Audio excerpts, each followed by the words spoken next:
السلام علیکم دوستو، دنیا میں تقریباً 200 ممالک ہیں اور ہو سکتا ہے کہ آپ کو پتہ ہو کہ جب پیپلز ایک کنٹری سے دوسری کنٹری کا ٹریول کرتے ہیں تو اکثر لوگ اپنے ملک سے دوسرے ملک کو ایئرپلینز میں جاتے ہیں۔ اسی وجہ سے ہر ملک کے لیے ایئرپلینز بہت ضروری ہے کیونکہ اس سے لوگوں کو بہت آسانی ہوتی ہے۔ لیکن دوستو، کیا آپ کو پتہ ہے کہ دنیا میں بعض ایسے کنٹریز بھی ہیں کہ جس میں ایئرپلینز تو کیا کہ اس میں ایئر فورس بھی نہیں ہے۔ تو آج کے اس ویڈیو میں ہم بات کریں گے دنیا کے ان امیزنگ کنٹریز کے بارے میں کہ ان کنٹریز کا اپنا ہی ایئر فورس نہیں ہے، لیکن وہاں آنے جانے کے لیے وہ اپنی پڑوسی کنٹریز کے ایئر فورس استعمال کرتے ہیں۔ لیکن دوستو، ویڈیو شروع ہونے سے پہلے میں آپ سب کو ایک ریکویسٹ کرتا ہوں کہ اگر آپ نے ابھی تک ہمارے چینل کو سبسکرائب نہیں کیا ہے تو پلیز پہلے سبسکرائب کریں اور ایسے ہی بیل آئیکن کو بھی دبائیے۔ Number 1، Vatican city. دوستو، اس شہر کا اپنا ہی نام ویٹیکن سٹی ہے۔ اب آپ سوچ رہے ہیں کہ یار یہ تو کنٹری نہیں ہے بلکہ شہر ہے، کیونکہ آپ نے تو اس کے نام کے ساتھ سٹی کا نام لے لیا۔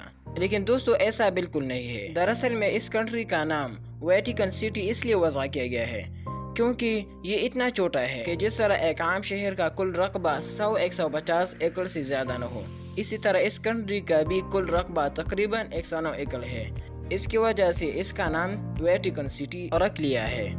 دوستو، یہ ملک اطالوی کے شہر روم کے مرکز میں واقع ہے۔ اسی طرح اس کو دنیا میں سب کنٹریز میں سے چھوٹے ہونے کا اعزاز بھی حاصل ہے، اور یہ اٹلی کی خود مختار ریاست ہے جس کا انتظام کے تعلق مسیحیوں کے ساتھ ہے۔ اسی طرح دوستو، یہ ملک ان ممالکوں میں سے ہے جس میں کوئی ایئر فورس نہ ہو، لیکن اس کنٹری کی پیپلز بیرونی ملک سفر کرنے کے لیے اطالوی دارالحکومت روم کا ایئر فورس استعمال کرتے ہیں۔ اور دوستو، اس کنٹری کا چھوٹے ہونے کا اندازہ آپ اس سے بھی لگا سکتے ہیں کہ یہ کنٹری چاروں طرف سے دیواروں میں گھیر لیا ہے۔ Number 2، Monaco country. دوستو، یورپی ملک موناکو کو دنیا کے دوسری چھوٹی ترین ملک کی حیثیت حاصل ہے، اور یہ فرانس کا ہمسایہ ملک ہے جس کی 3 اطراف فرانس کی سرحد اور ایک کونے پر بحری روم ہے۔ دوستو، موناکو کا رقبہ 202 کلومیٹر اسکوائر پر مشتمل ہے اور اس کی آبادی تقریباً 40,000 افراد پر مشتمل ہے۔ اسی طرح موناکو میں بھی کوئی ایئر فورس نہیں ہے، لیکن یہاں کے باشندے فضائی سفر کرنے کے لیے فرانس کا ایئر فورس ازورا استعمال کرتے ہیں۔ Number 3، Andorra country. دوستو، انڈورا کنٹری فرانس اور اسپین کے درمیان واقع دنیا کا 16واں چھوٹا سا ملک ہے جس کی آبادی تقریباً 80,000 افراد پر مشتمل ہے۔ لیکن دوستو، یہ اتنا خوبصورت ملک ہے کہ ایک انسان نے اگر اسے ایک بار بھی دیکھ لیا تو پھر بار بار انشاءاللہ اس کو دیکھنے کا شوق کرے گا۔ اسی طرح دوستو، انڈورا کے شمال میں فرانس اور جنوب کی طرف اسپین کی سرحد لگتی ہے۔ Number 4، Barcelona country.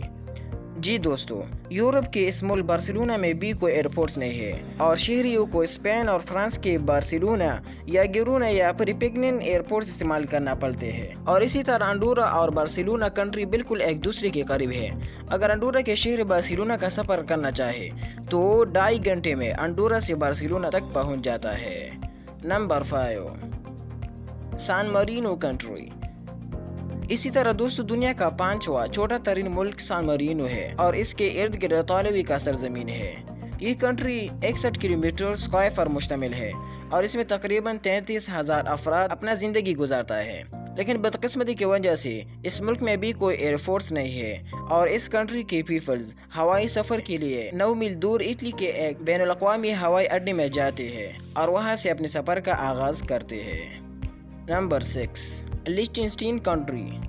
دوستو، اس ملک کا اپنا نام لچٹنسٹین ہے جو کہ سوئٹزرلینڈ اور آسٹریلیا کے درمیان واقع ہے، اور یہ بھی دنیا کے چھوٹے ملکوں میں سے ایک ہے جس کا کل رقبہ تقریباً 160 اسکوائر کلومیٹر ہے اور اس کا آبادی 37,000 افراد پر مشتمل ہے۔ لیکن دوستو، یہاں کے باسیوں کو فضائی سفر کے لیے اپنے دارالحکومت سے 24 میل دور سوئٹزرلینڈ کا ایک ایئرپورٹ کا رخ کرنا پڑتا ہے۔